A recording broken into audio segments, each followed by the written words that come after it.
Hey there, welcome back. So we're going to continue this, and a wise viewer. Oh, I gotta change my color to be the game master. A wise viewer pointed out that I made a mistake. So what I did was I corrected some unrest here, and it plain as day says per province, and I interpreted that to be per area. And I fully understand that I'm supposed to what's the right word? Uh, that I'm supposed to understand the difference between a province and an area, but apparently I didn't. So I paid 2 cubes already. I owed 4, and so here's a third cube, right? And so then I'm going to owe one more. So it's the Ottoman's turn. We're going to finish taking the AI turns, and then when it gets to my turn, my action is going to be I'm going to go ahead and focus, and then just, take a cube and move them over, and then this cube is already spent. So I can retcon it, and we'll be caught back up. So just assume that I, did these actions out of order. Now I'm looking for the subjugation, and that's not helping me, of course, because I think I'm waiting for subjugation card to come out. But it is what it is, and I don't want to go back and retcon everything else. So I'm taking my turns a little out of order to just retcon the mistake. And so when it becomes my turn, we're just going to skip right over and keep on going. And yeah, my focus action is burned, which was not my intention, and I think I wanted to do something different. But that's just how it's going to have to be. Okay, so let's do the Ottomans and get rid of this token.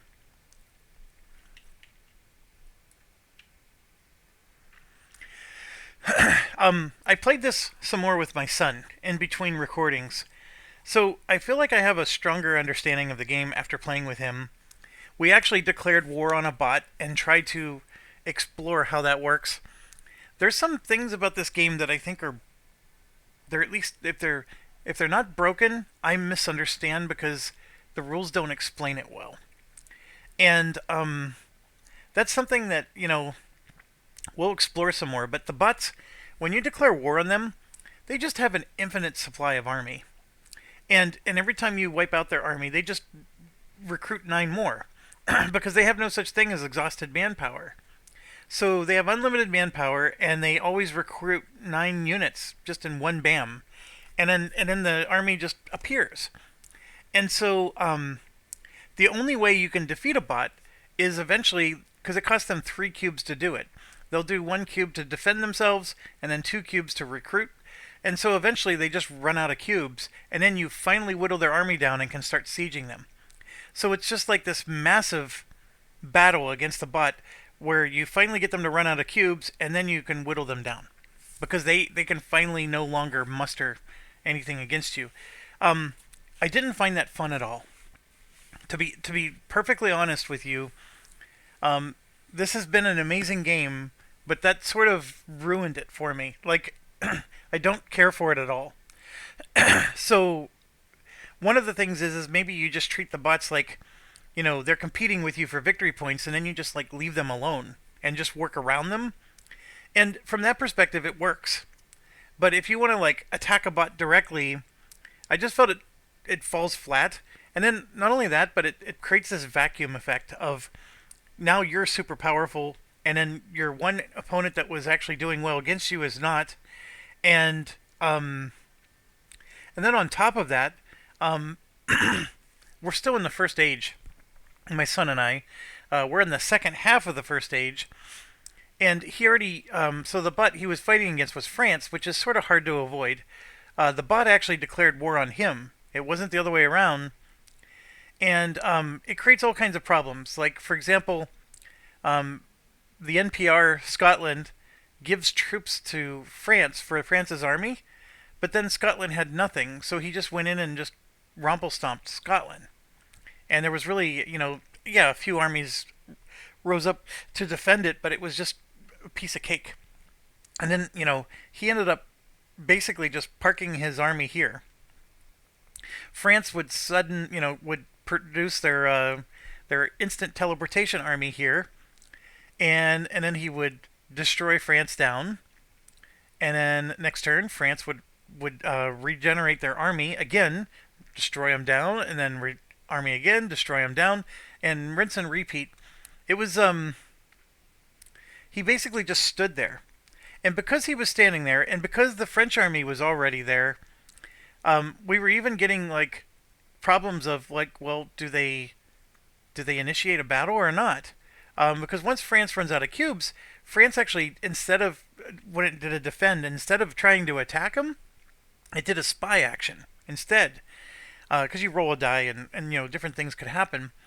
So it did a spy action, but it recruited 3 units and was just standing there in the same space as my son. And it's like, okay, do we do a land battle? It's my son's turn, so can he siege or not? And and if he activates his land units, he's not moving them, he's not sieging.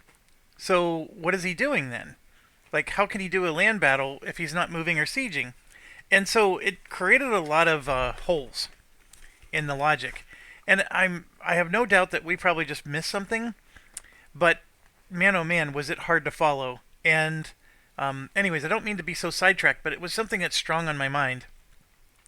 Also, we played as Muscovy, one of the players did, and it's actually quite a fun country to play. He basically went up in here and just took all this land. So by the end of Age 1, Muscovy had a massive empire, and it just seemed like there's still 3 more ages to go. So what else is Muscovy going to do? And I know your answer is go into Siberia, blah blah blah. But the point is that it seemed like the game exploded way quicker than it should have. I mean, and I can understand the opposite.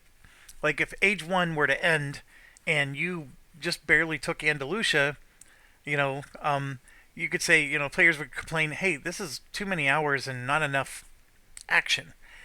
I agree. I don't know what the right balance is, but the game that I have been very excited about has shown some weaknesses. And I think it's prudent for me to say that. But let's keep playing and see how this goes.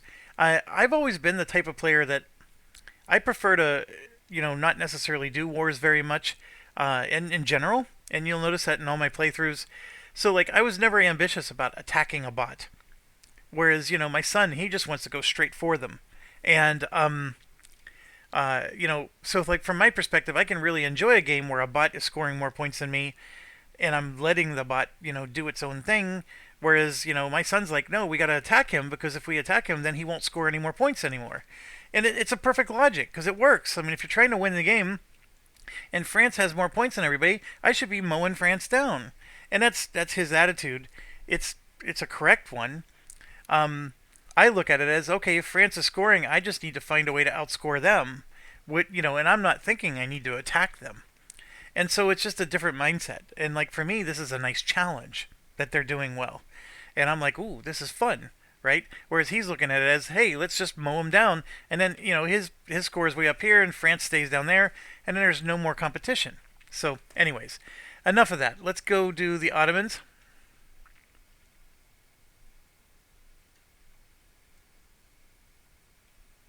Okay. Just looking at their situation. Looks like they're at peace. So we're going to be drawing. Oh, nope. 1, 2, 3, 4, 5. 1, 2, 3, 4. So they're going to...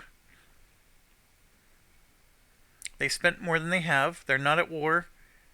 Did they pick an event or not? They're going to pass. So let's go check. They have not picked an event. So they're going to do an event.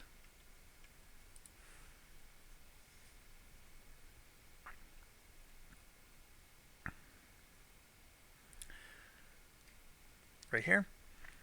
So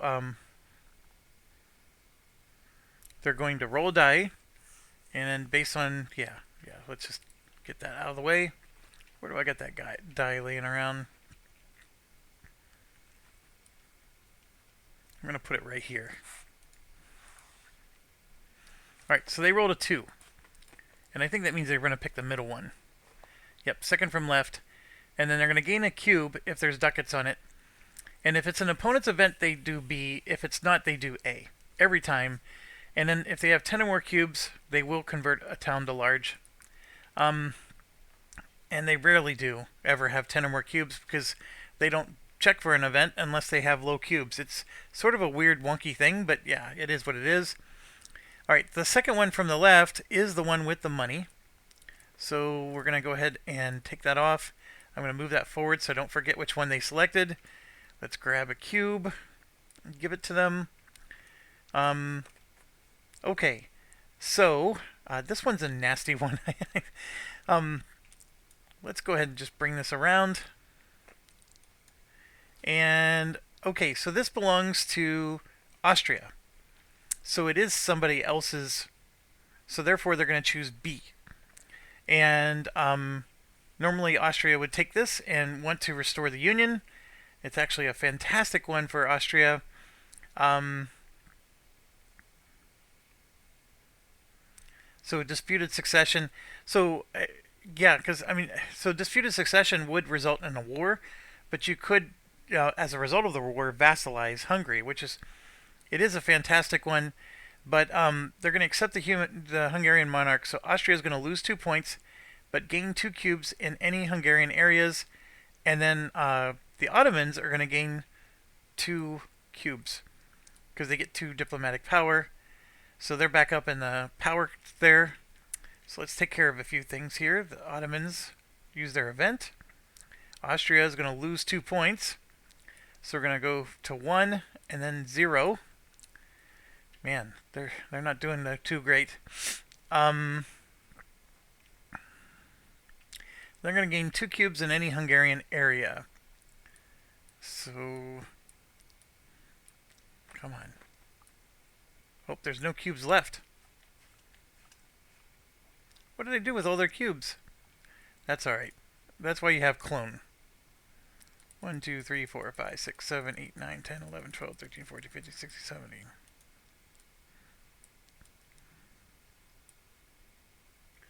Oh, they all went over here. Okay, this is annoying.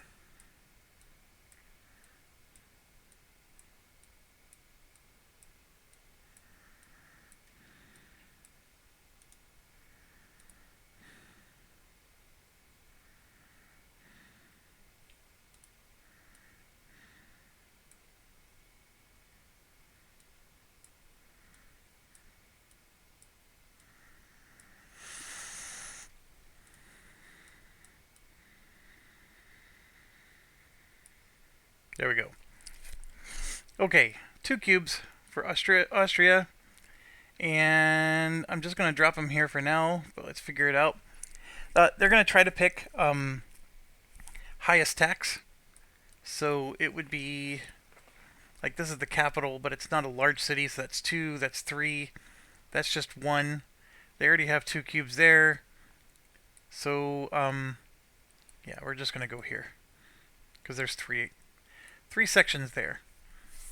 Okay, done and done. A cardinal dies.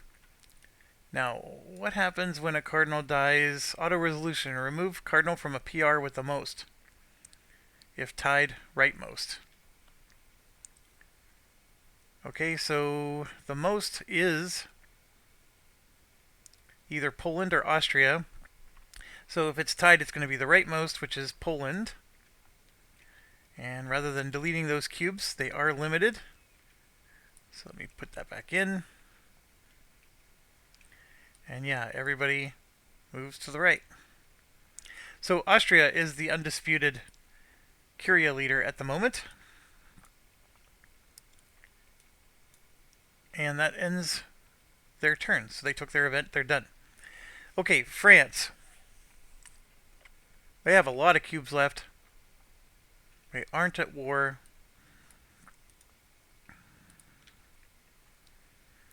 Okay, they're going to try to convert, which I don't think they have anything to convert. So then they're going to focus on expansion. So we're just going to grab one of these and put the focus there. And their turn's over. We already took our turn, so we're going to skip. Head on over to England. More cubes. England's situation, yeah, they got a couple claims. Alright, they're going to do diplomacy. That's going to cost them 3 cubes. And then we just come over here, grab diplomacy. Alright, first thing I gotta do is I gotta check where are the royal marriages and alliances, etc. So they have a royal marriage and alliance with Portugal, and that's it. But it's not adjacent to the bot. So they don't do anything. They have an alliance, but it's not adjacent to the bot. They have 2 cubes in any NPR adjacent to them. Yes, right here, Scotland. And it looks like that's it. So yes, the answer is Scotland. Select them. Is an alliance possible? Yes. So they get an alliance and they put a cube in their space, and then it's over. Alright, so England gets an alliance with Scotland. And they get a cube.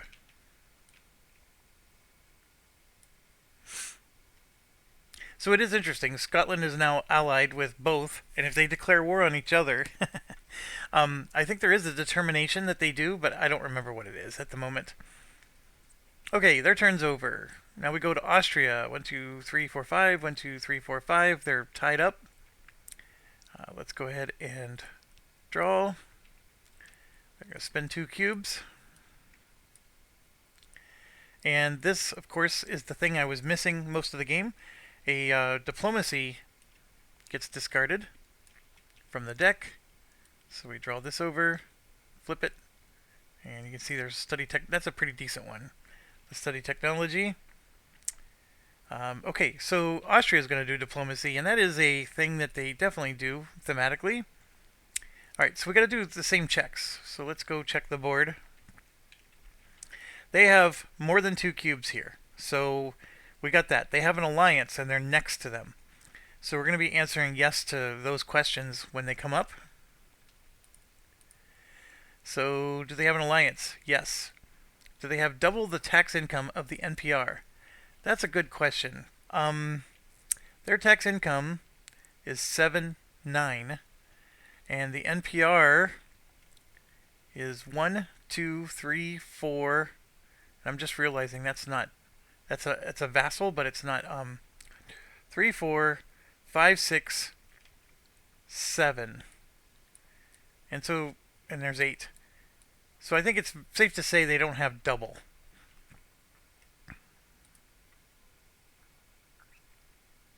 So where are we? Do they have double the tax income of the NPR? No.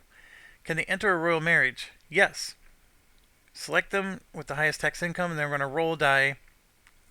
If I roll a 1 or a 2, they're going to just add 2 cubes in the target areas, and then it's going to keep going. Or a 3 to 6, they're going to get a royal marriage. The whole die roll thing, I didn't understand why they wouldn't just get the marriage, but I'm sure they have reasons. And sure enough, they don't put in a marriage. So here's the 2 cubes. I'm just going to drop it right into their capital. They got tons of cubes. Okay, are they at peace and have 6 or more left?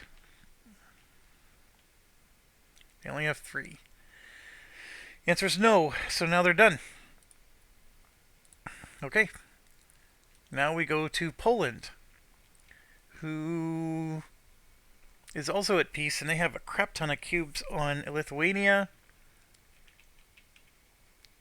Alright, they are down to just 1 cube, so they are not going to be taking an action, I don't think.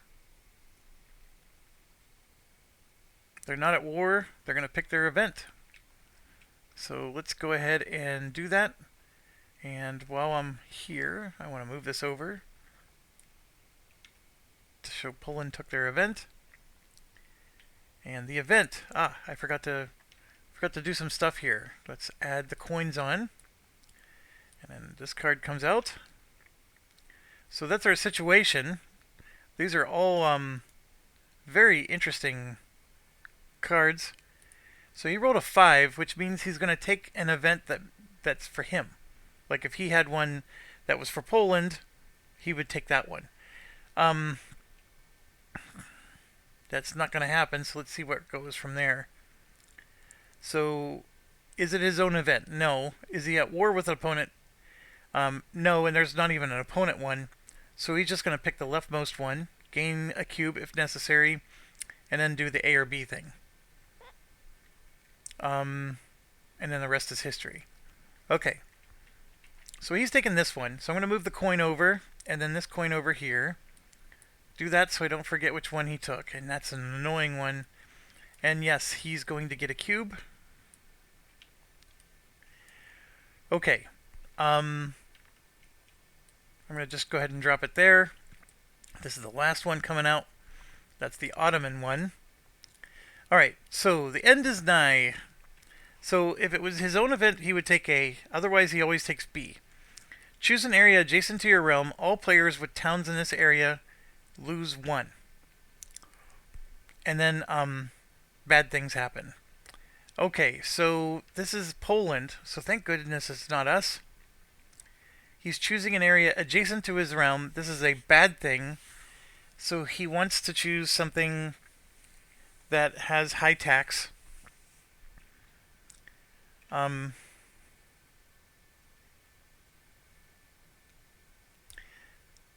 You could argue this is a military type of thing, so we would roll against the military. Because, like, when you're choosing... here. So if you're choosing an opponent, you roll a die. And then you say, okay, this guy has the most points, we're going to choose him. Or this has the highest tax income, right? And this could both be the same person. And in case of a tie, prefer human players over bots, blah, blah, blah, blah, blah, right? That's if you're choosing an opponent. This is asking you to choose an area that you're going to do bad things to. So you, of course, don't want to choose an area that you have your own towns in. So this is province, area, and zone selection. So when given an option, always do it in alphabetical order if no other preference is given. And if it's effects that are beneficial to the bot, prioritize areas of highest tax value. And if it's bad for the bot, low tax value. As long as you're picking an area that the bot's not in, it's neither beneficial or bad. So it's literally just alphabetical. And then what gets crazier is there may not ever be an effect. So like this is R, W, C.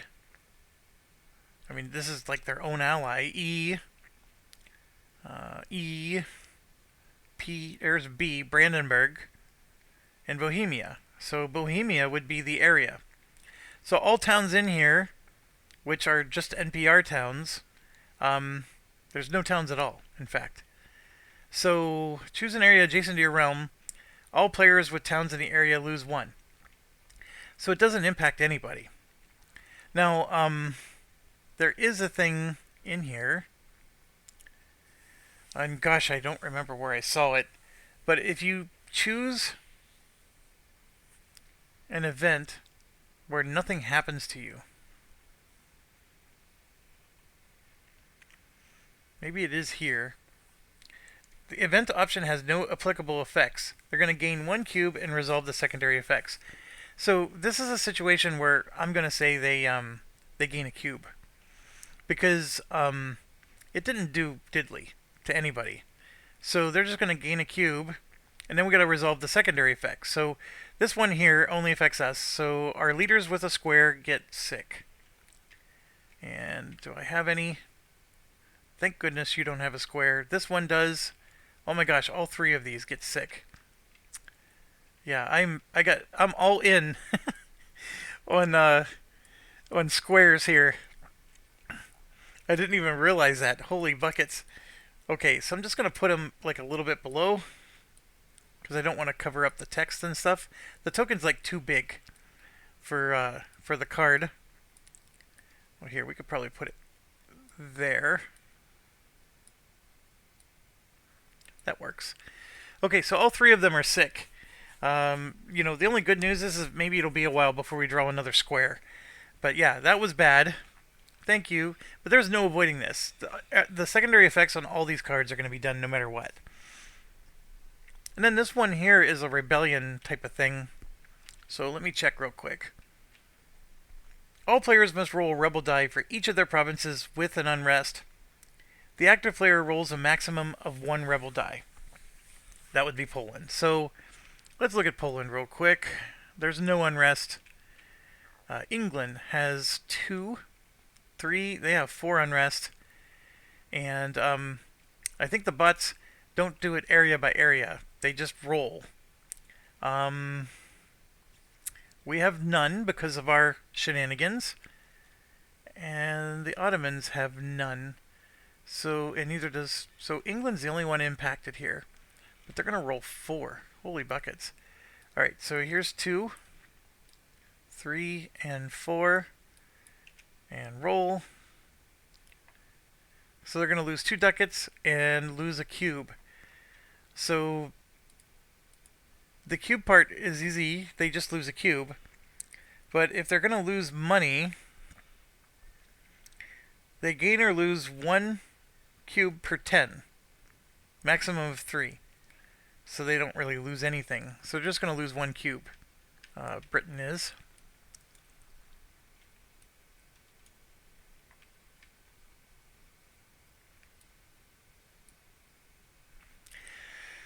Now, they do have rules for the bots for when they're doing rebel dice rolls.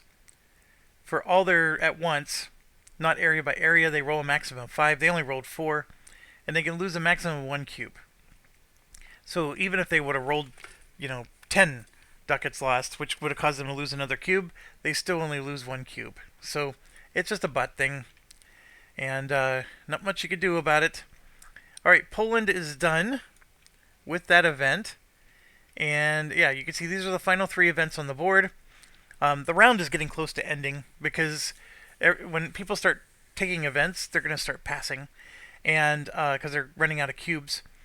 And anyways, there's a ton of money on this one, but we've already taken our event as well. Who hasn't taken an event? England, Austria, and France are the 3 that are remaining. And something's wrong. I missed somebody. If there's 3 remaining, there should be 4 cards left.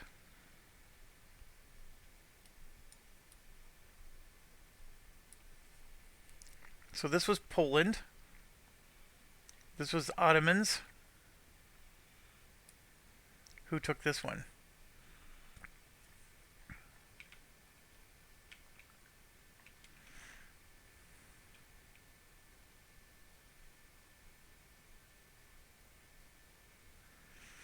Whoever took this one, I missed. Oh, here, it should be easy enough. France has a crap ton of cubes. England hardly has any. I'm guessing England took an event. Nope, they're going to be taking an event soon. Did France draw an event card? Nope. Who? Oh, Austria could have done it. Did Austria draw an event card? Nope.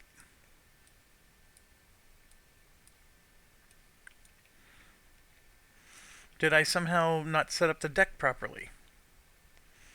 There's 8 cards here. So that does mean that this card...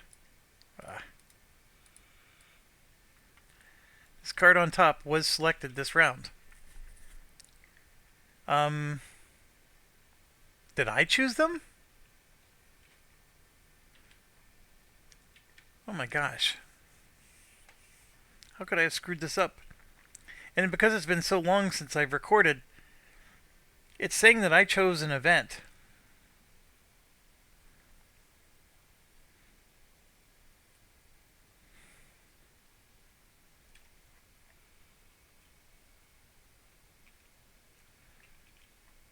Like, who chose that one?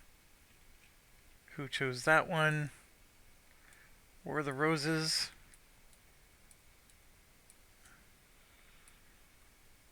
Yeah, so why would I have chosen an event so early in the game if none of these impact me at all?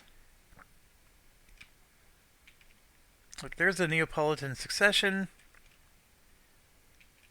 Like, why would I have chosen an event early in the game? Like, none of these benefit me.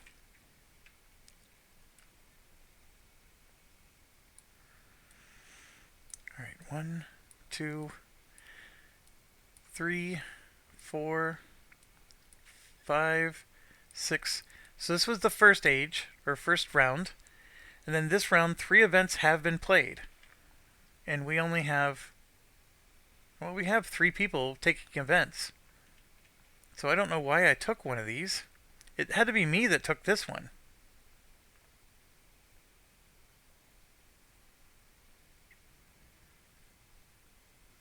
Gain a rural marriage.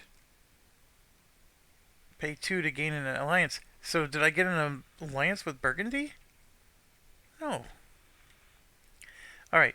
I'm going to pause and I need to look up previous video. Okay, I am back. I think I figured it out.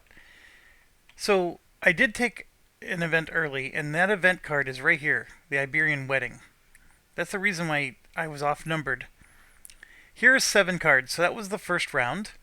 Then here you can see 1, 2, 3 cards, and then 4, 5, 6 cards. And we do have ourselves a problem. The Polish, I took a call from my dad. They already drew an event a long time ago. And then I ended up drawing an event with them again, a second time. So Poland technically passed, which would give them, from the event, we ended up giving them a cube, but they get another cube for passing first. So Poland's actually done. And the card that Poland took was Charles the Bold. They took that one. And then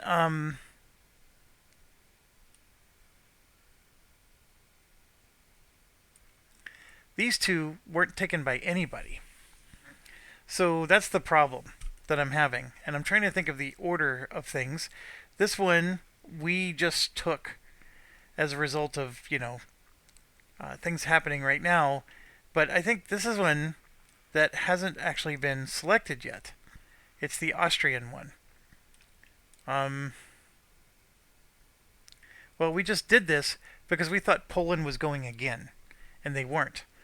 So I gotta redo this. So this one was out there always, and this is the other one that was on top, and then this one was here, and we're gonna just set it up like that because I think that's exactly how it was set up. But Poland ended up drawing an event card twice. That was our problem.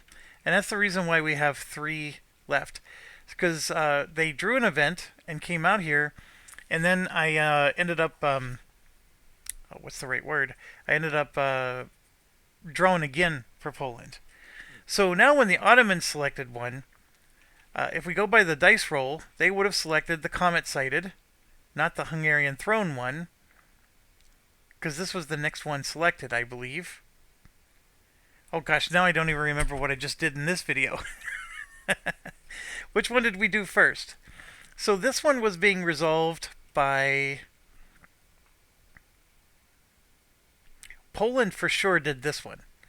Because when Poland illegally took the event the second time, they did this one because we ended up giving them a cube because this event didn't affect anybody. So then the Hungarian throne, was that chosen before or after Poland? And my answer is it had to be after because Poland's the only other one that passed. Then the Ottomans passed not long after Poland, and now the Ottomans have all these cubes. Why do they have all those cubes if they passed after Poland? Austria loses 2 but gains 2 in any Hungarian areas. Oh, right there, you gain 2. So we did the Ottomans after Poland. So the Ottomans should not have taken this. Poland will have taken, or Ottomans would have taken this one, because that was the next one selected. And I apologize if I'm wrong, but I thought the Poland passed first and Ottomans passed second. And please forgive me if I got that out of order. But basically, we're going to do that, and so I'm going to take back the 2 cubes that they got for that, and we're going to reverse the 2 cubes here. Nope, it was these 2.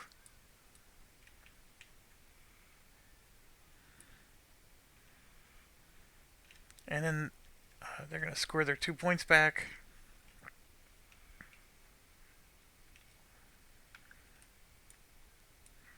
And then that comes out. And I don't remember what the money situation was, but since we've already gone, all that matters is that they have money on them. Okay, we've already resolved this. We already resolved that. And then this would have been the same, except now it's the Ottomans choosing an area adjacent to their realm, which they got the same problem. They're not impacting anybody. So it doesn't matter what they choose. We're just going to give them a cube because they wouldn't have been impacted by the event. So my apologies. If the Ottomans ended up going first before Poland to do their event, I would have to stop recording this video. My video is one contiguous video.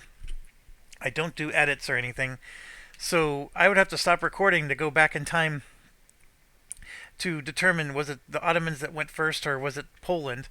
Poland for sure should not have gone a second time. But I'm thinking we got this thing figured out, and my apologies there. And then, of course, whose turn is it right now?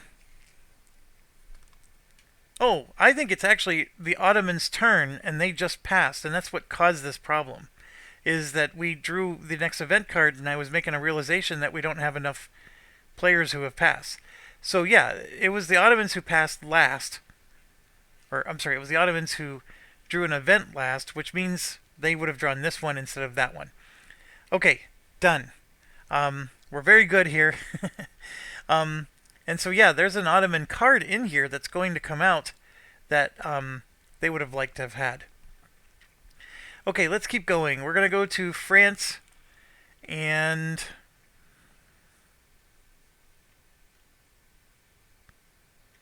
yeah, they're going to draw a card. Alright, so they discard a military. That one step ahead, it's an interesting card. I don't know how much I care to draw them when I get one, though, but alright, they're going to do 1 cube and military, which is always interesting when it's France.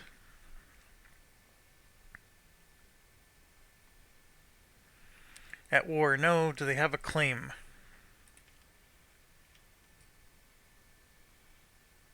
Not really.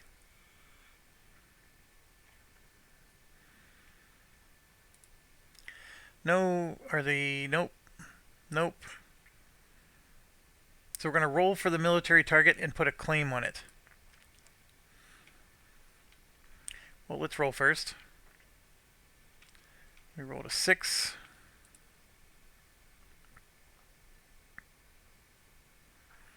Owner of Burgonia.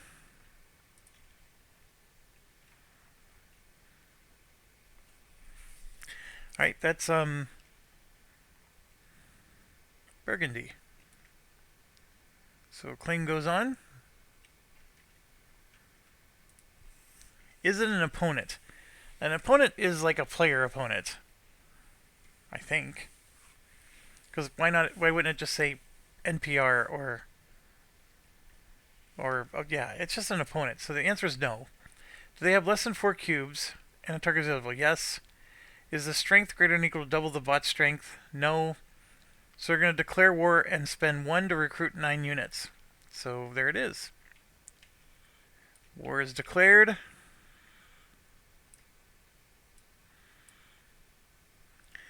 And they're going to recruit 9 units.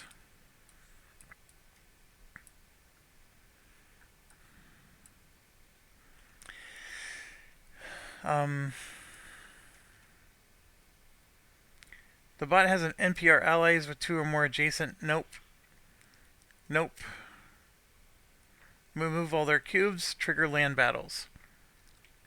Alright, so we're going to remove this cube. So the rulebook says that the bot's NPRs fight to the death if there's a capital. But at the same time, it says that only the bots roll. Or only the NPRs roll dice, which is an oxymoron. Because if they're going to fight to the death, you have to eventually kill them off. So you have to roll dice for the bot against an NPR in this situation. So we're going to go ahead and roll for the NPR first. So the NPR did no hits. And then the bot has like 9 dice. I mean, it's like ridiculous amount of armies. And you could see that the bot would have been killed easily. Alright, the army was on the board here. I don't think it was supposed to stay there. Now the army is here. Since there was no war, I don't think it should have been there. So, army is here. Actually, there's 3 dice that was supposed to be rolled. So 1 more for the bot. Still a miss. I meant the NBR, not the bot. Okay, the land war's over. It was a slaughter. And then, yeah, they're done. So basically, France, it now controls this area. Well, they have their armies in place, and the armies for Burgundy here are gone. Now, Burgundy has presence in other places. So it's an interesting situation for them, but yeah, that's their turn. Now it's back to us, and we finally get to do a real action instead of sitting here thinking about retconning everything. I don't have a lot of cubes. I don't have any military.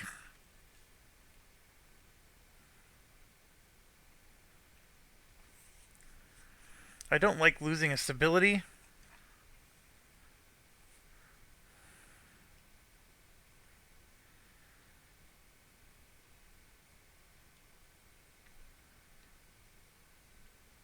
I sort of like that, just sort of, but not a lot. Yeah, we got crappy cards.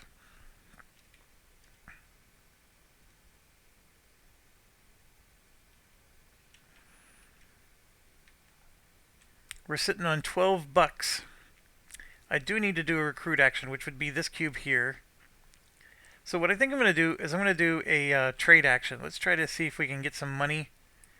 And I hope I was following true to my thing where you mark. If I had already done a trade action, it would have been marked. So I think we're okay there. So let's go over here. 1, 2, 3... Come on, what's going on? Alright. Oh, look, there's Antilles, so we at least got something. That would actually get me... That's holy cow, see, the overseas stuff is good money. Alright, so there's a candidate. This one is out. And this one is definitely out. So I didn't really get much of a choice. I have to choose that one if I want to do anything.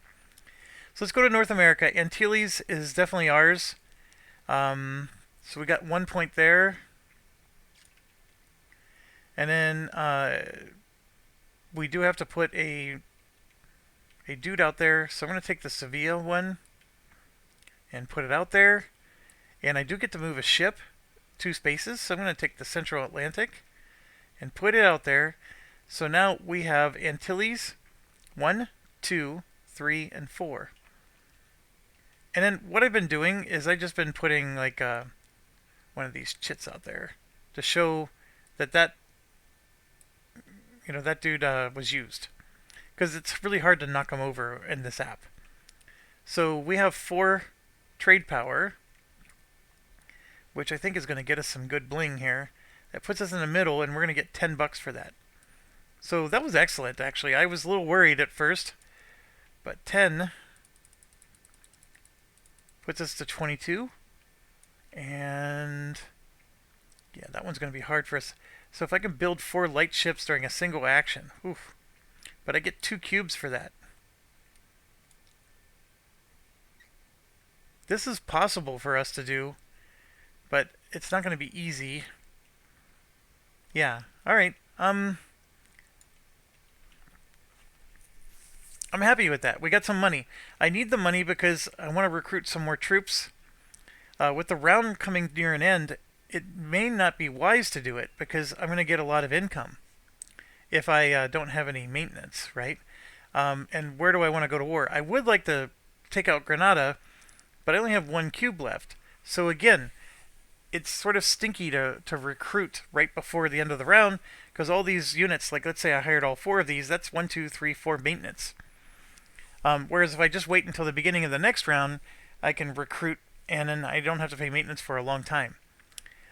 So that's one thing. And then this stinks too, being at -1 stability. Yeah, there's a lot for us to do, that's for sure. Let's go to England. England is going to do an event. So let's roll.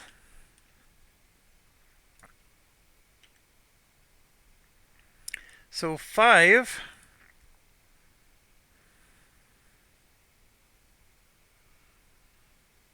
is they're going to do their own event, which I don't think they have. And then are they at war? No. So they're just going to pick the leftmost. So we're going to go ahead and verify. Yeah, they're just going to pick the leftmost. So they're going to do border friction. And before I forget, let's go over here and move England out. So you can see there's 2 people left. And there's 3 cards left. So we're back in business. Okay, since it's not their own, they will pick B. They're not going to press a claim. They're going to lose 2 victory points and gain a cube. Interesting. So they lose 2, but they gain a cube.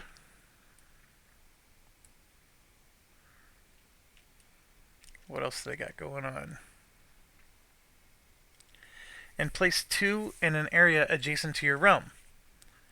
Now that's going to be interesting. So the area that they're going to choose, S, L, there's Aquitaine, that's A. That's not adjacent, that's in their realm. L, A for Aragon? Would they really do that? I guess, yeah. Yeah. Alright, 1, 2. So they're going to be influencing Aragon, it looks like.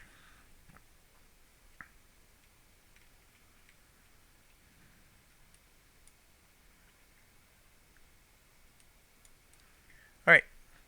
Then we got the triangles get sick. Let me check. Oh, that's me. Oh, you jerk. Oh, look at that. I have another square that got sick. I missed that too. Everybody's getting sick. It's just like the Castilian plague here, and then Isabel is already sick. Come on, Isabel. We got a lot of work to do. I never even got to collect cubes from her yet. I had an interregnum the last time, and... alright, so that's happening, and then I forget what this one is. Oh, this one is the ships get lost at sea. Remove 1 ship belonging to each opponent that's not adjacent to a friendly port.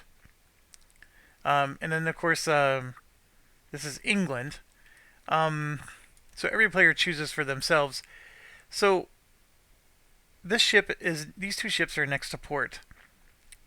England doesn't impact themselves. France is next to their ports. I'm next to this port. I'm next to this port. And then these 2 are next to that port. So there's no ships that are further than their ports. So it really doesn't do anything. And yeah, their turn's over. And the only thing that stinks is just these sicknesses are hitting me hard. But I do give credit. They at least make it so you have to have 2 of them before you die. But yeah, I'm on the verge of losing all my leaders and everything. Okay, England is done. Moving on to...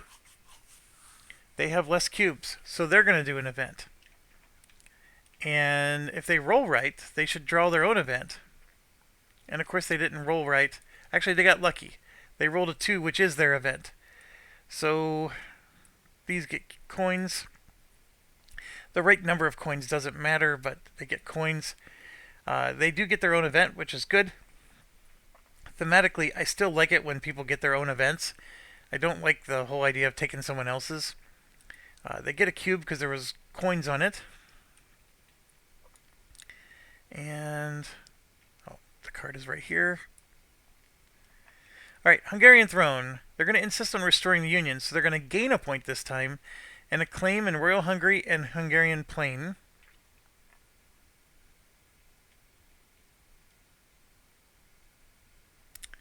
I'm coming over here to give them a point.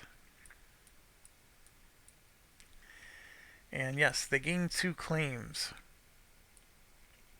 Royal Hungary and Hungarian Plain. Now, the interesting part about this is if they declare war on Hungary, only one of these claims is necessary. Like, these are 2 claims against the same person. So, yes, this claim is for this area, but if they declare war on Hungary, they're at war with all the areas that contain Hungary. Like, it doesn't have to be done per area. But yes, the game doesn't know what the state of them is, so I guess that makes sense. Flip all royal marriages in Hungary to the succession side, and you gain 1 cube.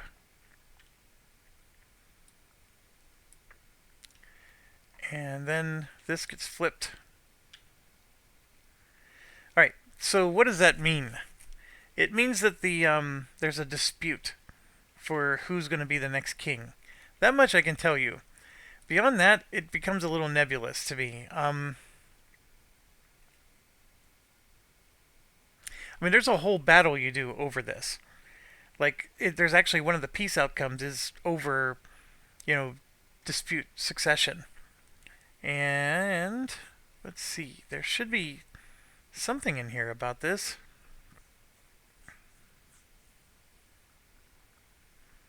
So whenever we get to here, see, there's no question that says, "Hey, is there succession under dispute?"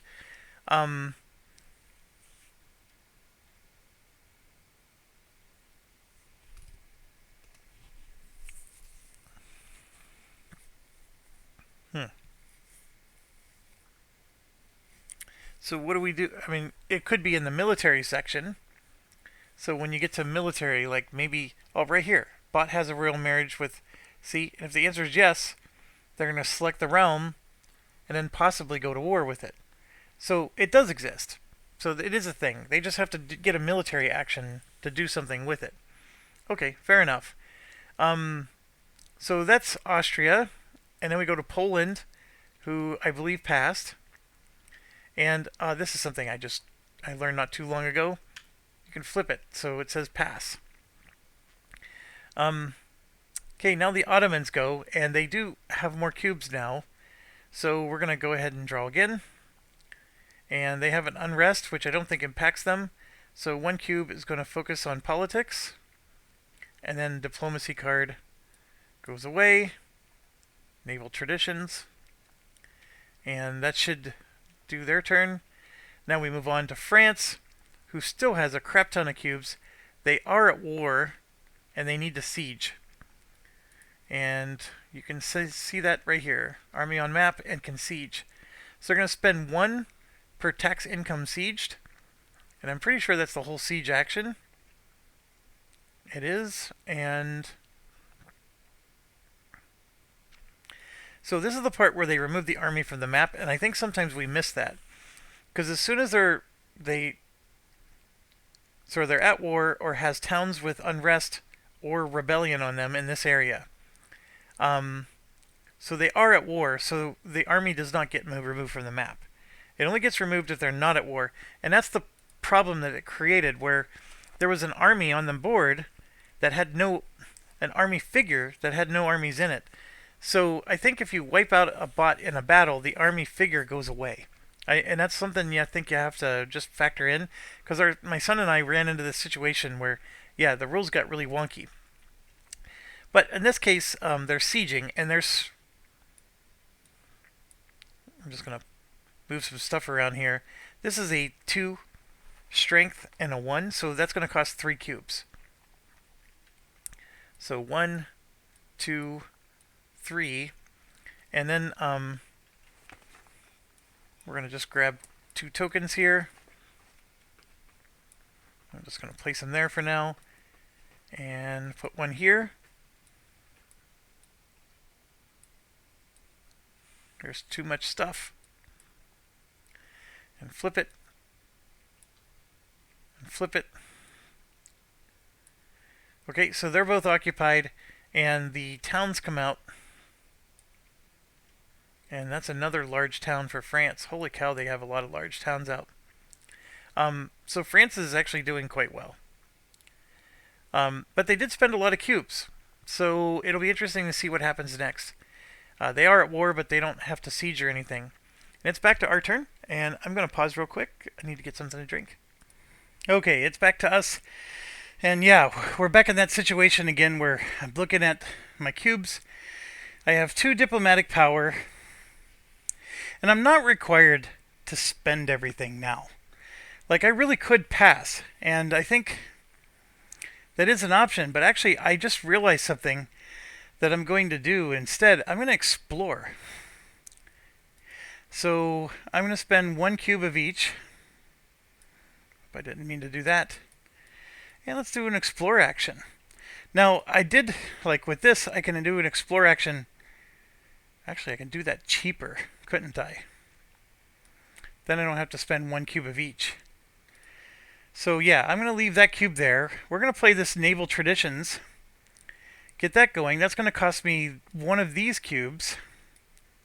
And 2 ducats, which I have. And then we'll explore next turn. Because you can see here, navigators perform an explore action at no additional cost. So it still costs me 1 diplomatic cube, but I don't have to spend the military cube, and I can do 4 explorers with it. So this is actually a really good card for Spain. All right, moving on. England, still low on cubes, and just a reminder, that means they're going to be passing. So they're here, they're not at war, they've already picked their event, they're passing. And they are going to gain a cube because they're second to pass. Oops, I went the wrong way. They're right here. And if it is possible, I would love to get another papal curia out here, because then I would become the curia owner. I don't care as much for the excommunicate or the call crusade. But what I care about is, look at this. You get -1 to your upkeep for leaders, or for your advisors. And you gain an extra cube. And it costs less stability to raise your, or less power to raise your stability. There's a lot of bonuses to just being the curia owner. So, anyways, moving on. Austria. 1, 2, 3, 4, 5, 6, 7. 1, 2, 3, 4, 5. They are very likely going to pass. So Austria is done. So yeah, we're running out of turns here. Technically, that's a pass. That's a pass. So that whole side of the table passed. We're over here. 1, 2, 3, 4, 5. 1, 2, 3, 4, 5. Another action for the Ottomans. They're going to do a military. They're going to discard a military card.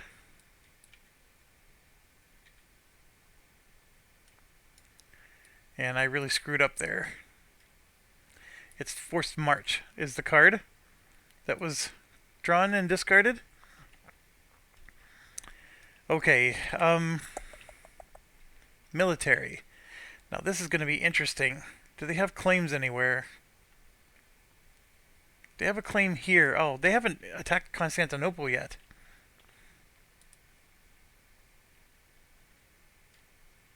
No, they have a claim. Yes. Roll a die. So we rolled a 4, and the claim number is 1. Are they always 1? Nope, that's a 2. Okay. Claim number is 1, so they don't match. So then this thing with the battleground token adjacent to bot. I need to actually look up something. Like, that battleground token, like, when do you place one? Even.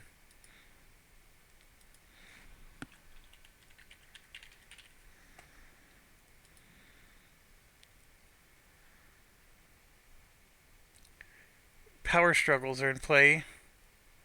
In the battleground areas named on the activated power struggle.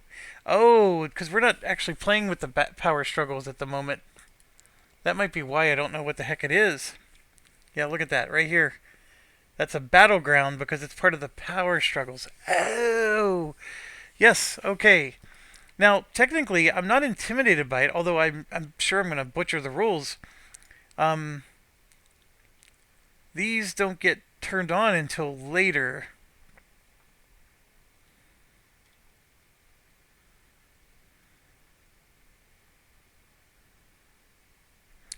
So they get activated when the relevant icon appears in an event. So this would move to the top card or whatever. So yeah, there's nothing in play at the moment, but I at least feel better that I know what the heck that is now. Okay, so there's definitely a no, no here. So then yeah, they go to their military chart. So we're gonna roll. It's a 2. If I can ever get this to click. The Ottomans with a 2, owner of Constantinople. Well, imagine that. So they're going to declare war on Constantinople. I'm pretty sure. Yep. Declare war, and they're going to recruit. So Ottomans get the mega millions. And bing, bing, bing. Winter chicken dinner. There's a war going on. Technically, I don't think this army should have been here, but now it's going to be here. And yeah, basically 2 units rise up because there's just 2 units there. Bear in mind there is a province down here. So 2 units rise up, roll.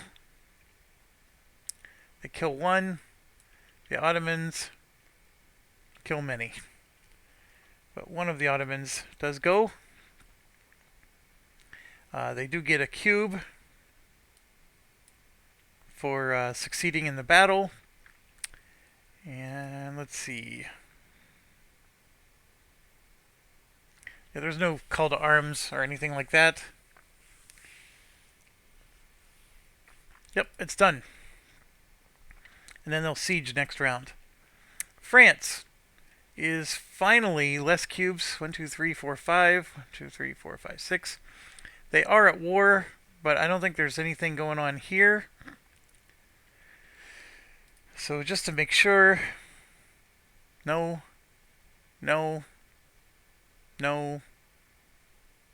Yes. They're going to play a card. So if they're at war, they're going to keep drawing cards as long as they have 4 or more cubes, which they do. So they're going to draw another one. And it is a military card. Very interesting. They're drawing some very thematically good cards for them. Right, they drew 1 step ahead. It's going to cost them 1 cube. So let's see what they do. Are they at war? Yes. Select the enemy realm with the greatest strength. They prefer opponent. Well, it's just Burgundy, so we'll figure out which one's the greatest strength as soon as I leave. If the army is less than 3 units, increase it to 3. They're more than 3. Are they greater than a target strength by 2 or more, or double? Let's go figure out what's going on here. So Burgundy's in a lot of places. They were here. There's 2 of them here. And then there's 2 here. So, which one's the greatest strength? They're both equal. So then this begins with an F, so they win the tie, right? So Flanders, so they can move there because it's 2 spaces away. That's doable. And then it's just saying, do they have double the strength? Well, no. Because look, they got 1, 2, 3, 4, 5, 6, 7, 8, 9. They have 10. And this is going to be 2. So the answer is no. Alright, so... the answer is yes, because the army size is greater than double. Is the army map on the board? Yep. Check for Mac. Can they siege in the current area? No. Are hostile units less than 2 spaces away? Yes. Move army in area and range. Yep. Trigger a battle. Yep. They're going to do land battle, and they're going to gain 1 because they're for sure winning this battle. So we're going to go ahead and just give them 1 right now. So we're going to roll 2 dice for them. Alright, 1 unit is not killed. And we don't have to roll it all for the bot because these guys retreat because this is not their capital. And yeah, France won. Alright, now it's to us. And this is where I get to do this thing. So I'm going to go ahead and put a cube here. And then what that does is I can perform an explore action at no additional cost. Really, all that saves me is I don't have to spend the military cube. But I'm really excited. I haven't done an explore action in so long I forgot what it does. So um, let's go back up to the top. Get to the action section. There it was. Okay, I may move a light ship into a sea zone. We're going to continue to explore North America. So I'm going to roll the exploration die, then use the result, or pay 1 to re-roll. So if there's no skull, I discover a territory matching the number, or a distant area with an NPR province, a town, or a vassal. If it has a skull, I have to pay 1 to discover a territory matching, or fail the exploration and remove one of my ships. Now that part is the part that hurts because I don't have extra cubes to spend.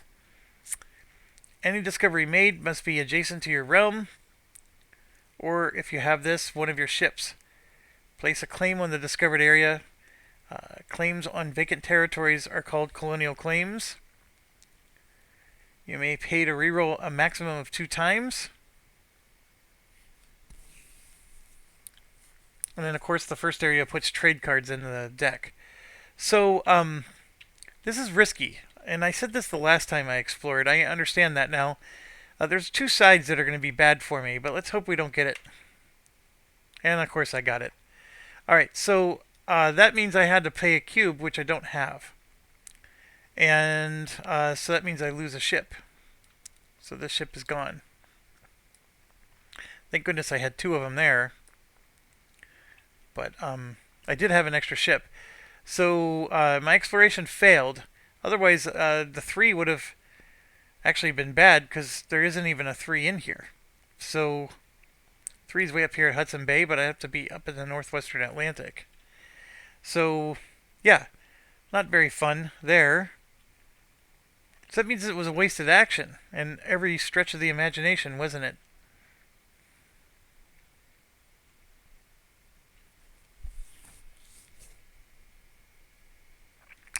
I do wish they would spend a little more time explaining.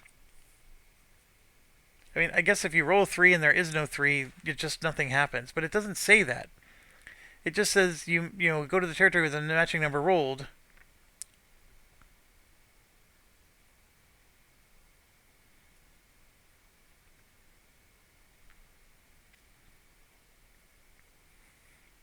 It's really weak, that section.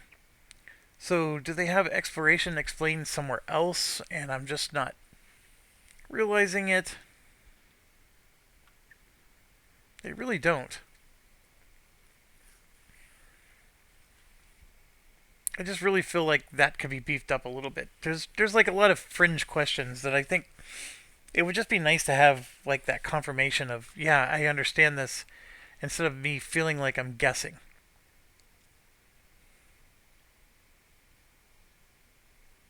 So like, for example, if I'm playing as Russia, right? Russia has this little arrow that connects to Ural. How does Russia explore this? Do they need Quest for the New World? We're going to assume no, because this is not considered a distant area. So they could use an explore action, and they have to roll a 1 to explore this. If they roll a 2 or a 3, they don't explore it. I think I just accurately described the rules, but it doesn't say it anywhere. And it says a fail is if you rolled the skull. That's the fail. It doesn't say you failed if you rolled a 2 and there's no 2 here. That's the part that I guess bugs me. Because, like, if I rolled a 2 or a 3, is it as simple as... I mean, I guess you could spend a cube to re-roll the die. I mean, that is what it says. It just seems like it's not as well explained. I mean, or the developers just... To them, it made so much sense that they didn't feel like they needed to explain it anymore. And meanwhile, some of this other stuff is explained to death. Anyways, that's just my thoughts. Okay, I'm just being sour because I failed my Explorer. So let's move on to England. Oh, I'm sorry, these guys all passed. Back to the Ottomans. They are at war. They need to siege, so that's going to cost them 2 strength because it's a size 2 town. So they're going to spend 2 cubes and they're going to siege it up. And they finally get Constantinople. And it's occupied. Occupado. Alright, they're done. France, same deal. They're sieging. And it's going to cost them 2.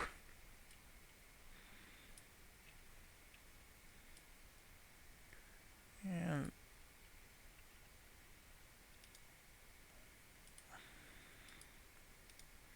there you go. So they got 2 occupied. And that costs them 2 cubes. Now, I know I'm starting to go a little bit quicker, but how do I know? It's 1 cube to do the siege action, and then it's 1 cube for anything over the first unit. And an infantry only has 1 siege power. 2 siege power was needed, so they needed 2 infantry. So they needed 1 cube for the second infantry. And that's the same is true when it's a size 2 town. They need 2 siege strength, and so they needed 2 infantry to be able to take that 1 town. Okay, moving on. It's back to us. I think we're going to go ahead and pass, unfortunately. The beauty of this is that we're going to force these guys to end their turn. Because they only get 1 turn left, and we actually get a ducat for this. Yay! Yeah, because I don't think there was anything I wanted to do here. Yeah, 1 ducat. Alright, now, let's see. The Ottomans, this is their last turn. They have to make it count. And we're forcing them to end. So even if they want to keep going, they can't. And actually, they would have passed. Because they're at war, yes, but they don't have more than 4 cubes. So they would have passed. So that's what they're doing. Ottomans are done. And then the French are also going to... Well, they would trigger the pass, but they haven't done their event. So they're going to do their event now. And let's go ahead. They rolled a 1, which means they're taking the leftmost. So it is going to be this one, and that does mean that they get a cube. So let's make sure that happens, because there was money on it. And then this is the one that belongs to the Ottomans, so let's see what that one does. So Venice would shelter a fugitive slave, and then the Ottomans would actually get a cause to declare war on Venice. But instead it's going to be B, because it belongs to the opponent. And so they're going to choose B. Hold on, am I getting confused?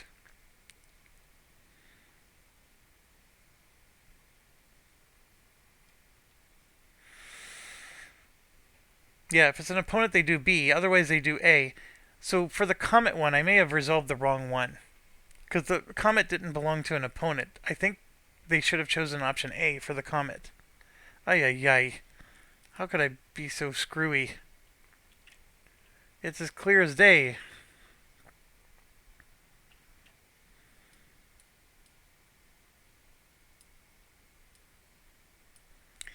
And with border friction, they would have pressed the claim instead of don't press the claim. So let's see if we can retcon this. So this one would not have given them a cube. This was Poland. So I'm going to take the cube back. All players lose a stability, and they gain 2 cubes and may discard up to 3 milestones and their unpicked non-basic ideas and draw random. Yeah, they're not doing that. Yeah, that hurts us, because now we lose a stability. So we're down to -2 now. And we're the only ones that lose anything. Now, if they lose a stability, they gain 1 unrest. So the unrest for them, we're going to choose Ankara. Right, because we've got to do alphabetical order here. And it's going to be a small city, not a large. Don't judge if I got it wrong, but here's Bessarabia.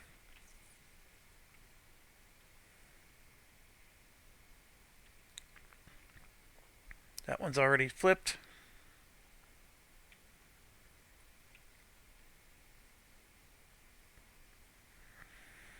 I'm seeing L as my next one. So we're going to go ahead and flip that one. Anjou. And then for us, Badajoz. Yes. Alright, so that was the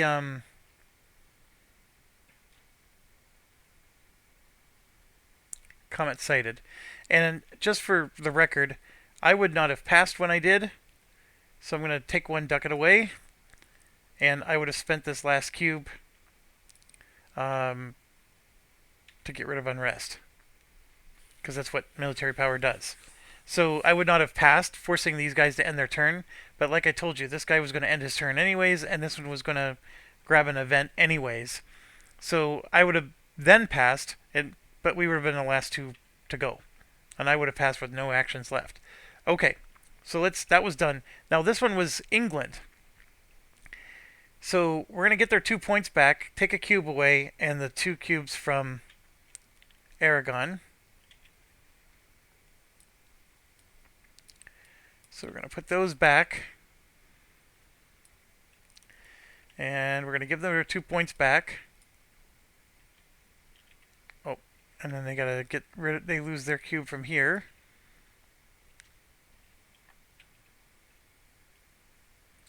So they're going to gain a cube, place a claim in any area adjacent to your realm, and they'll lose a total of 3 cubes from that area or areas adjacent to it. So they still gain a cube. And they get to put a claim out. This has already got a claim. That already has a claim. And the claim would be Aragon. Because that's adjacent to their area, and it begins with an A. You could argue this is 2, 3, 4, 5. This is 1.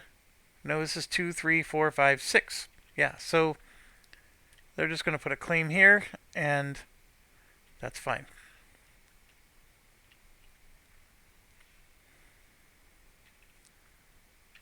That was easy to retcon.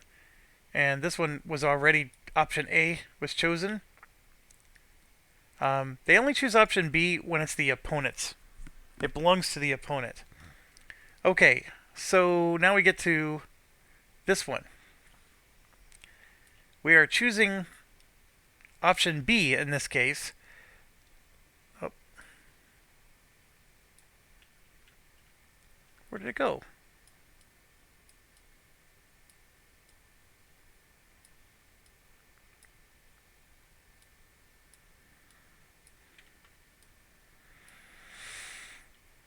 Oh, it's here. We are choosing option B in this case because this is France doing an event that belongs to them. So Ottomans are going to lose a point and a cube, as well as a claim adjacent to the Aegean Sea Zone. Alright, well, let's get their point out of the way first. Let's get rid of one of their cubes. And do they have a claim near the Aegean Sea Zone? Well, there's this one, but they're already at war. But yeah, I guess they lose it.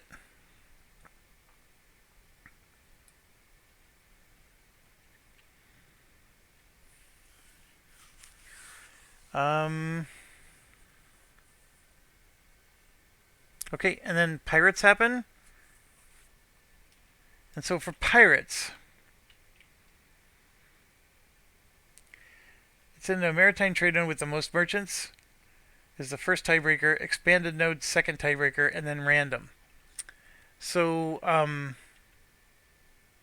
there's nowhere that has more than one merchant, so we don't have to worry about that. And there's no expanded trade node, so then it's just random. So I have 2, right? So I'm going to say 1 and then 2. This is 3.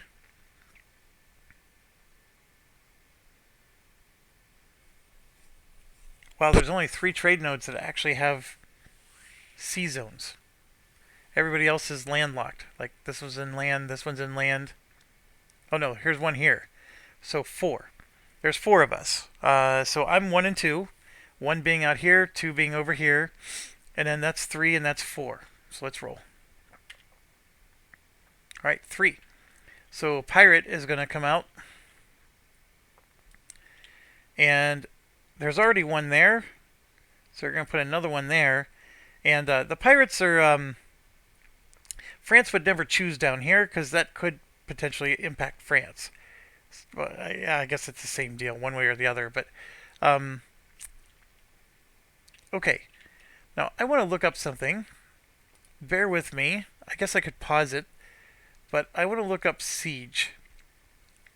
And there's a...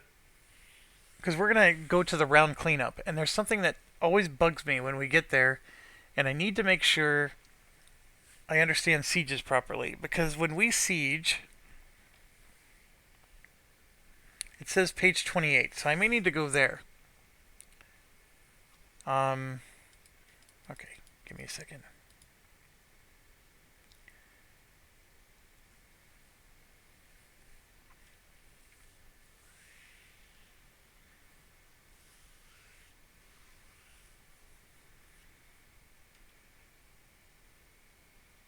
Yes, this is what I was looking for. When you siege an NPR province, it's got unrest. If it's a hostile PR province, it also has unrest. This is the part I really wanted to confirm. So, every area that you're taking over is at unrest. It makes total logical sense. But my son and I were in a little debate, and it was just because we weren't, paying attention to the details. Okay, so we're all done. We're near the end of the round.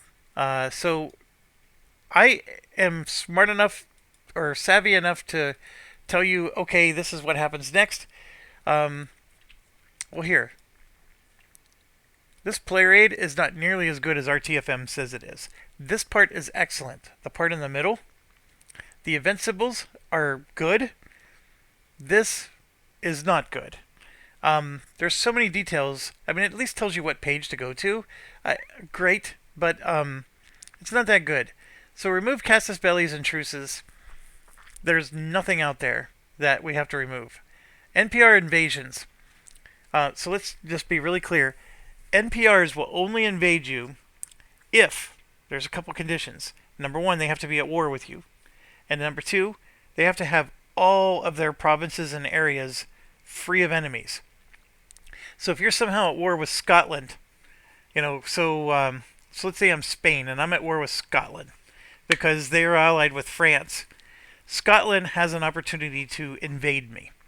Now, the reason they're not going to is because they're too far away and they don't have the ability to, muster their troops over the ocean. But that's like one of those situations where you're at war with an NPR, but you never bothered, attacking them or anything. So there's no impact. There's not a single NPR out there that's at war right now that isn't getting its butt kicked. Rebels, siege, or move. There's no rebels on the board that I'm aware of. Let me check. There's pirates, but that's not considered rebels. So we can fly through this. There are rules with each of these, but peace resolution. Now this one is involved, and we are going to have to take some time here. There's two types of peace that are going on here. This one is an easy one. No, it's not. See, they're not totally occupied. There's one more province out here. So they don't have all of Byzantium conquered. And France doesn't have all of Burgundy conquered. They just have some of Burgundy. So that's some of the challenge that we're going to have to resolve here. So first thing you should always do is look at the bot chart. And then for peace resolution, they don't say much, which really gets annoying.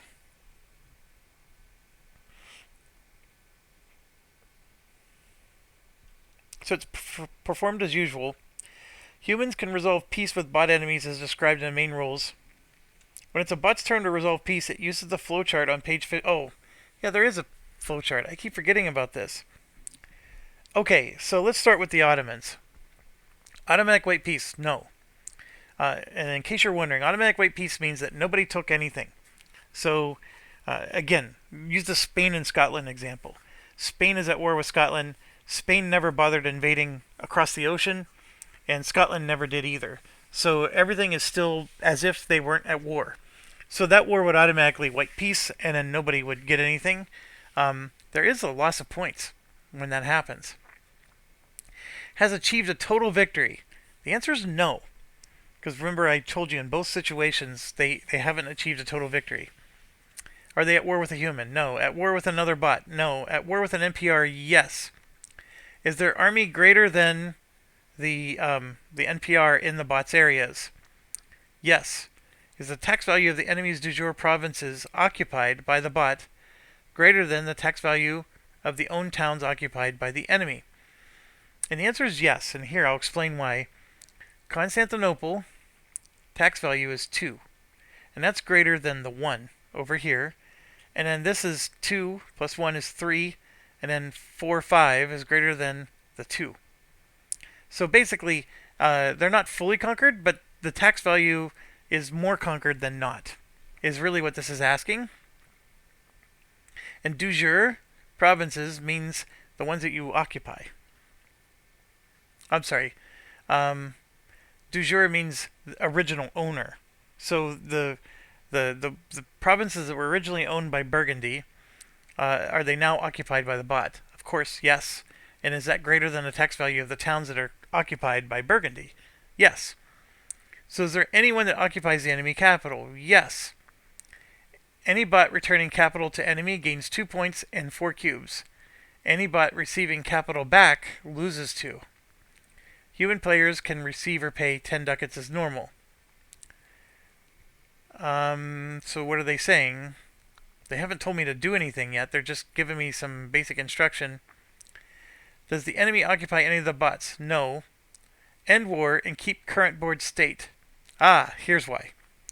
So when you keep current board state, the capitals go back. So score that equal to the tax income of the provinces. Now this is where it hurts. Constantinople is going to get back to Constantinople. That's the only territory that the Ottomans even took, was Constantinople. If the enemy still exists, flip war tokens to their truce side. PRs on both sides may add claims where they have lost towns. Remove bot's claim from areas where the bot now owns all provinces. For each claim removed, remove 2 unrest. And score 2. This is horrible. Like, if you follow this through, I don't like this at all. So you come over here and you do the peace terms. What they're suggesting is keep current board state, because this is a partial victory, not a total victory. Now, you could have just stayed at war. And if you were a human player and you were the Ottomans, you would just stay at war. And then when the next round starts, you would go down and conquer the last city. But see, look at this. Player realms return occupied capitals. Straight up. So, that's horrible. I don't know. Like, I can see France doing it. France makes sense. But the Ottomans are what's making me say it's horrible.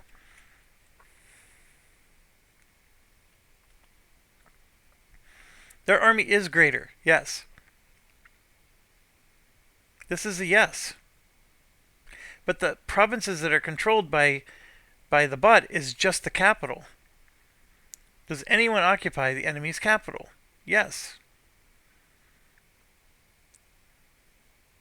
Alright, well, if anything, the Ottomans are going to get 2 victory points and 4 cubes. So I guess, because there is such a thing as a humiliation victory, and you don't gain territory when there's a humiliation.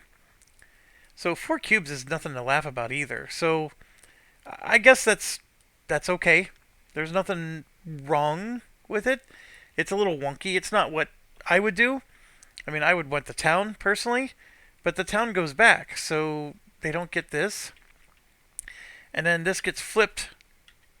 Well, they're definitely not at war. The other side of that should have said truce. But anyways, it gets flipped and it's back to normal. And they score 2 points. Let's not forget that. And then France is going to score 2 points. And this goes back.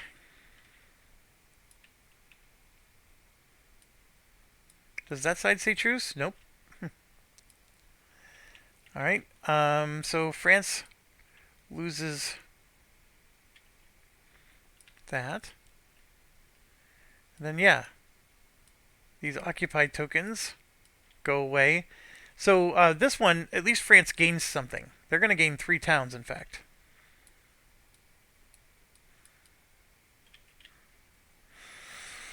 Is there a truce token over here? I don't think there is.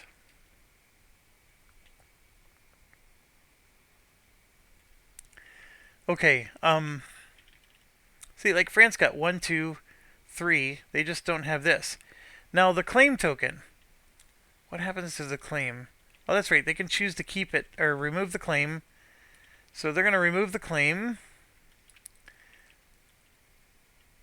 to make that one lose unrest, but these two have unrest.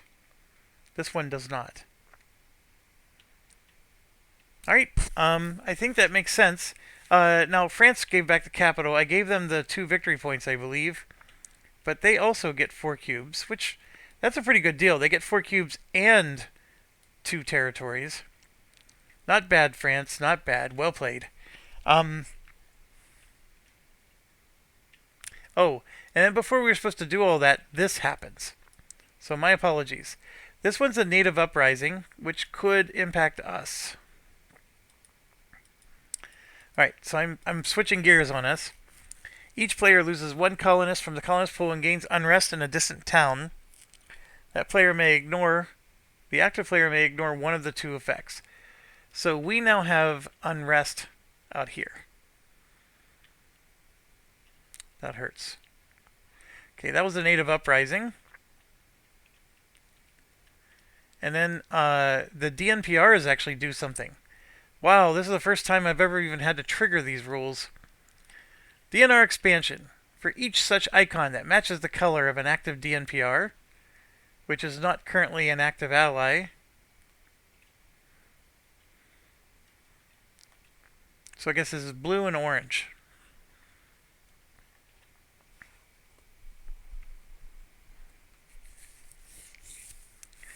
Place a matching token on a province adjacent. It may not be an NPR capital.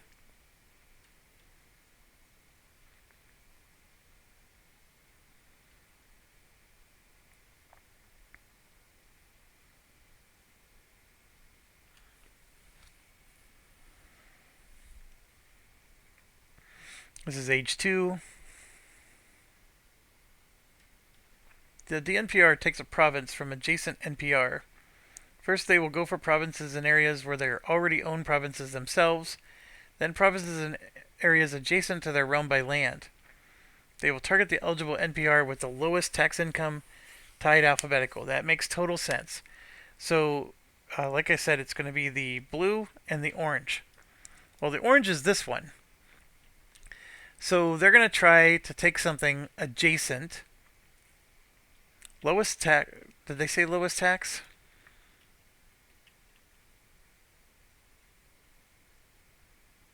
With the lowest tax income and then tied alphabetical. Right, so this one has just 1 income. Yeah, that's what they're going to do. So we're going to grab an orange. And they just took Tripoli. And then the other one is the blue, which is here. We have green over here, and then we have purple up there. So blue,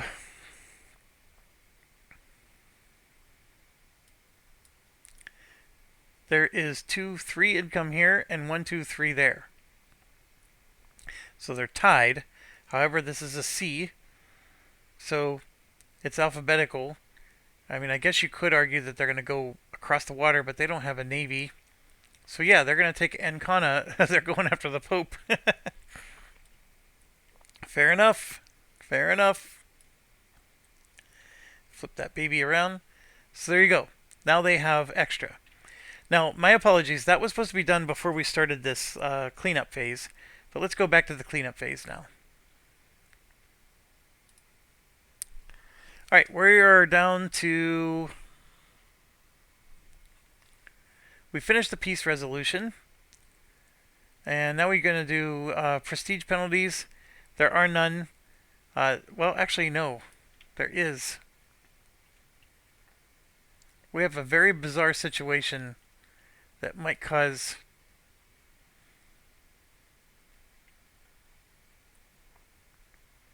Disputed succession. Flip over all marriage that still display this side.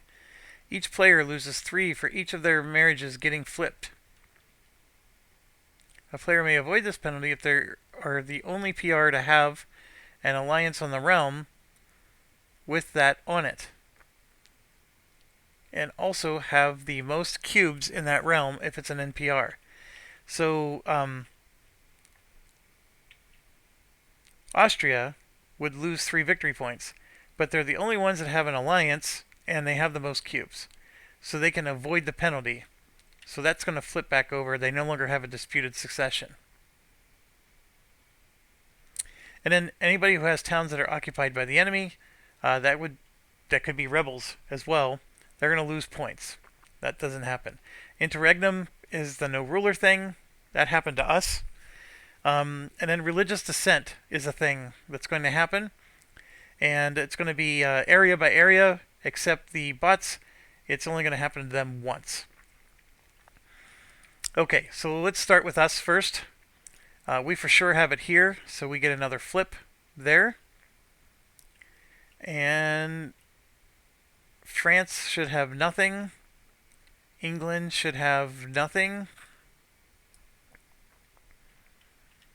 Ottomans are likely going to have something, and they do. Actually, there's several options. This is also diverse, so this begins with an A, so that one would flip. And then we go to Poland. They already have this one flipped. So then we're getting into... Poland is Catholic, by the way, so you got all these Orthodox ones. So I guess L is the next one. Yep, so that one's going to flip. And Austria, of course, is solid as rock. Alright, so that is done.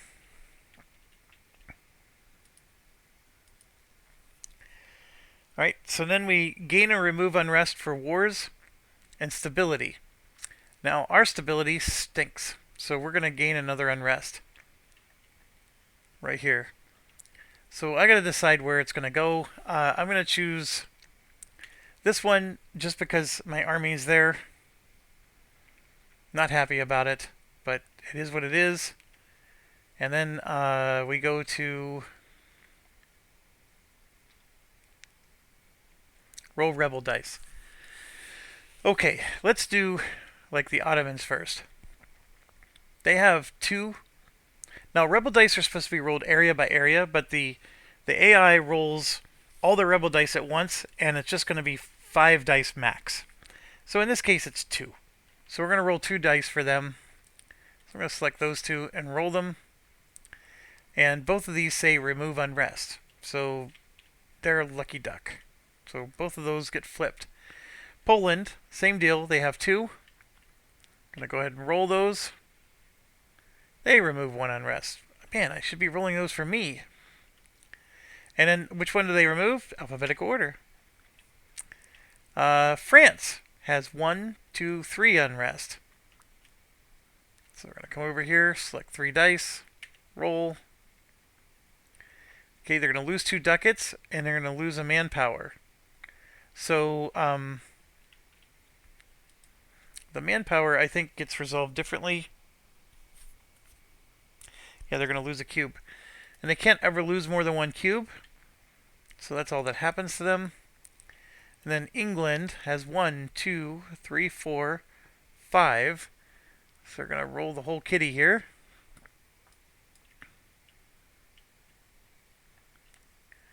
Ooh, 1, 2 rebellions. And then 2 cubes and 2 ducats. So, as we just stated, they only lose 1 cube. But there's 2 rebellions, so that does happen. 1, 2, and we got to do lowest tax, always. So C is going to get a rebellion. And then this is not the lowest tax. That's why I'm not choosing that one. Is it really L? LMN? Yeah. So this one, because they have a core, otherwise it would have been liberated. But because it's a core, it's going to just have a rebellion on it. So these are now controlled by rebels. And yeah, England has work to do again. And then I've been avoiding it, but gosh darn it, we're next. And we're going to do one for this realm here. Move this die aside. Oh gosh, I wish that was my roll. Jerks. Okay, so we got a rebellion as well. Then this one. 2 ducats. And then the one overseas. That one I definitely don't want a rebellion. Perfect. It would have been nice if we just removed the unrest, but I'll take it. I am going to remove this token, because since the round's over, we're not going to... all of our merchants are going to refresh at some point. Okay, so rebel dice are done, and now we do this. This is where you get to fire people, and then we're going to do our stuff.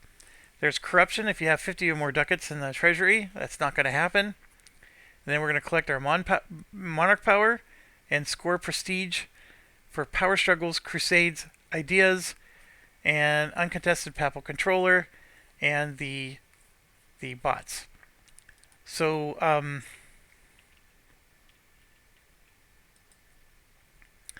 when they score the prestige,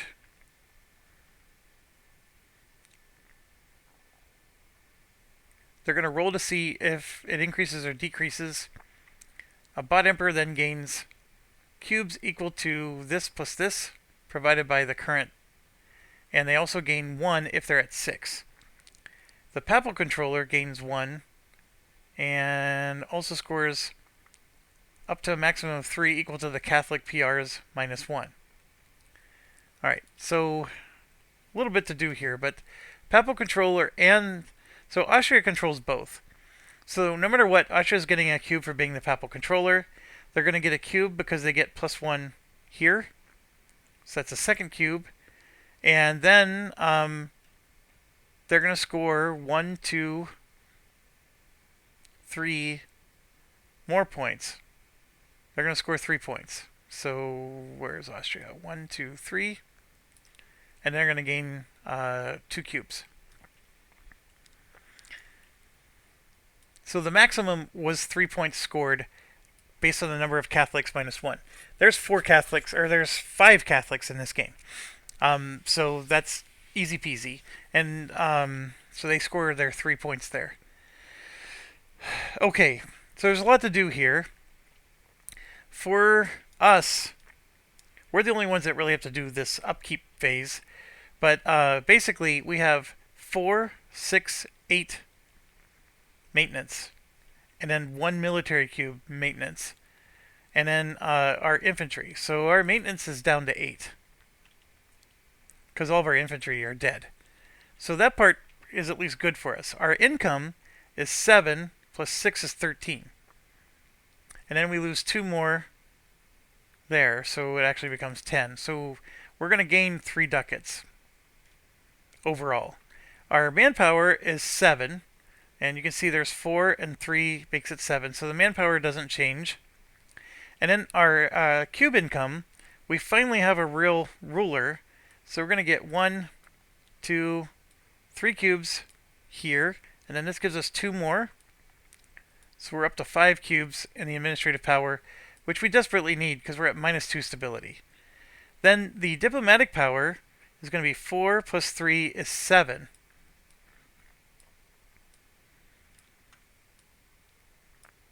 Then 5, 6, 7. That's excellent. And then over here in the military, we're going to get 2 plus 2. So we're going to get 4.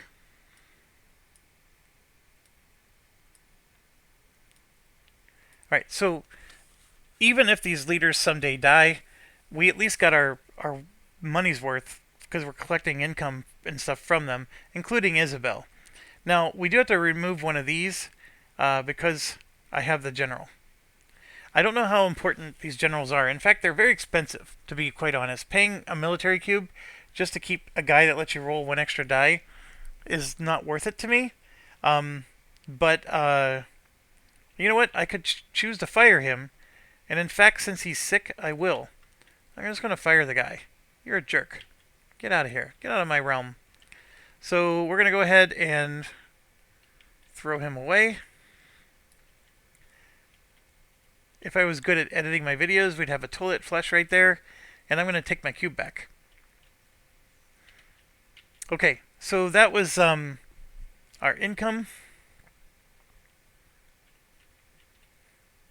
If I could get a subjugate card, we're going to be in business.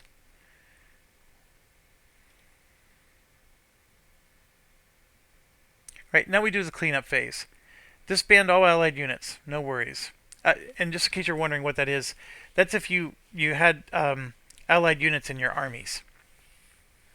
Update the manpower reserve. We did that for us, but now we got to go through all the bots. So, for example, the manpower here is 7 plus 5 is 12. So 1, 2, 3, 4, 5, 6, 7, 8, 9, 10. Then we got to grab 2 more. And here it's 8 plus 1 is 9. 1, 2, 3, 4, 5, 6, 7, 8, 9. Good. Coming around. 7, 8. 1, 2, 3, 4, 5, 6, 7, 8. 5, 1, 2, 3, 4, 5, and then 3 because of the Holy Roman Emperor.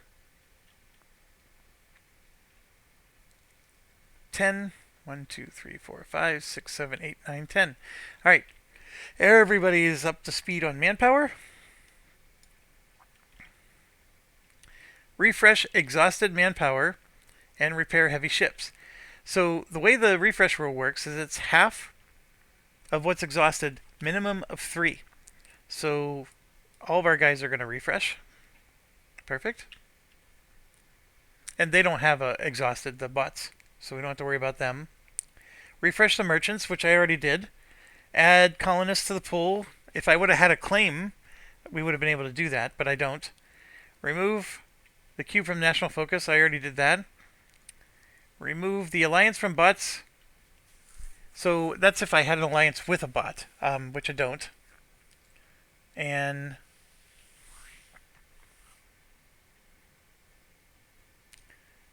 10 plus ducats DNPRs. I need to look that one up. What does that mean? I don't think it impacts us at all. That's probably why I don't remember it. Remove alliance from bots and from DNPRs that have a tax income of 10 or more. That's what it is. So if a bot has an income of 10 or more, or DNPRs have an income from 10 or more, then their alliance get removed. So this is where France comes in. They have a tax income of 23. So their alliance goes away. Basically, Scotland's like, you're getting too powerful. We don't want to deal with you. Now, England has 19. So their alliance with Portugal goes away. Same deal. I don't think anybody else has an alliance, so we're good to go there. Oh no, I apologize. So what's Austria doing? Austria is at 9, so they don't have to do it. Poland is way over 10, so they lose the alliance with Lithuania.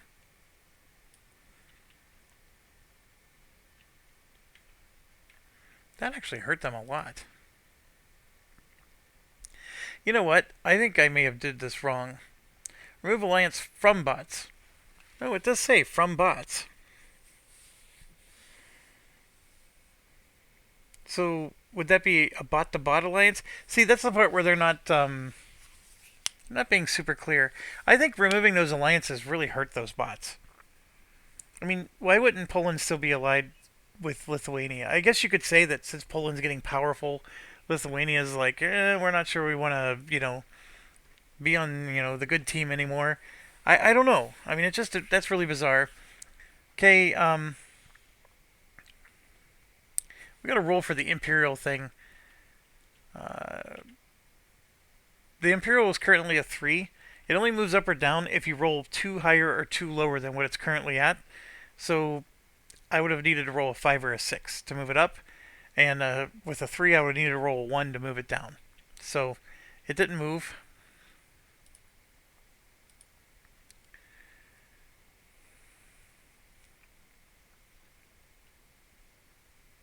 Pass the first player token. Reset all markers. Discard down to 5 action cards. And let's rock and roll. Okay, first player is now going to be us. And then we're going to... We have to do a couple more cleanup things here. So like, for example, this deck of 14 cards, I'm going to shuffle it one more time. And we're going to draw 1, 2, 3, 4, 5, 6, 7. And this is our new deck of cards. So I'm going to shuffle those. And 1, 2, 3 come out. And flip, flip, flip. So here you can see there's a disputed succession. And then the circles are going to die, and the pluses are going to die. Holy cow. Alright, well, none of them are for us, for sure. We're in the second half of the first stage, so there is like a Christopher Columbus in here for us. So we said circles and pluses. So who's going to die for us? Not you, thankfully. And, oh, great. None of them impact us. Yay. So we're going to live to see another day between those events. Alright, so there's 3 events out there. The nice thing about this is we can not choose one, and this might be a nice way for us to just make some money, right? Because maybe a lot of money will get on one of these. And, like a War of Succession might be good against a certain realm for us. I don't know if I particularly care about these 2, but yeah. So that gets done. We got to go through the bots now. And anywhere that there was an idea or an event, it automatically goes back in the deck. So none of these are ideas or events. So I'm going to flip the whole thing. I'm going to shuffle them. And see, there's 4 of them. So 2 go back in. And then the other 2 get eliminated. Okay? So then we got to do it for this one. So this idea automatically goes back in. And so there's 2 of these. They're both identical. So I don't have to shuffle them. I'm just going to put one in and the other one's out. Come back over to England. Same deal. There's only 1. So it goes back in. Half rounded up. Go back in. Austria. This one goes back in. There's 2 of these. So we're going to flip them, shuffle them. One goes in, the other's out. And I forgot to shuffle. Shuffle, shuffle, toil, and trouble. And then we got to do this last one. Flip, shuffle, 2 go back in, 1 is out. Alright, they are done and caught up. We get to pick 3 cards. Remember, we want subjugate. So we can draw them one at a time. So I'm going to draw 1. Oh no, I screwed up again.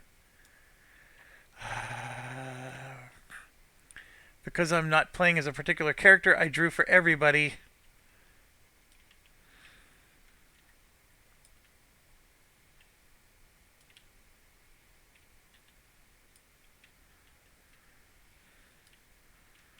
What's crazy is none of these are subjugate. There's one right there. Jerk. And then, yep. Alright, I am, now technically speaking, yeah, I'm going to reshuffle. I don't want to deal with it. Alright, so I need to draw 3. 1, flip.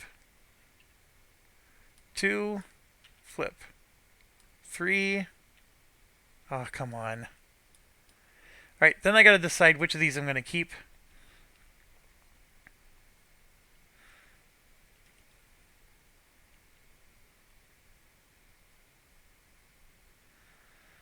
This one has mild interest, but there's nobody adjacent to me except, well, I guess England is technically, if I ever get Aragon, England would be, and France would be adjacent. What research do they have? I mean, France has military drill, England has nothing. I'm actually going to choose none of these cards. So they're all going to be discarded, unfortunately. And we still don't have Subjugate. So that sucks. Okay, then we're at the action phase, and it'll be our turn to go. And I'm going to end the video here, and thanks for watching. Stay awesome.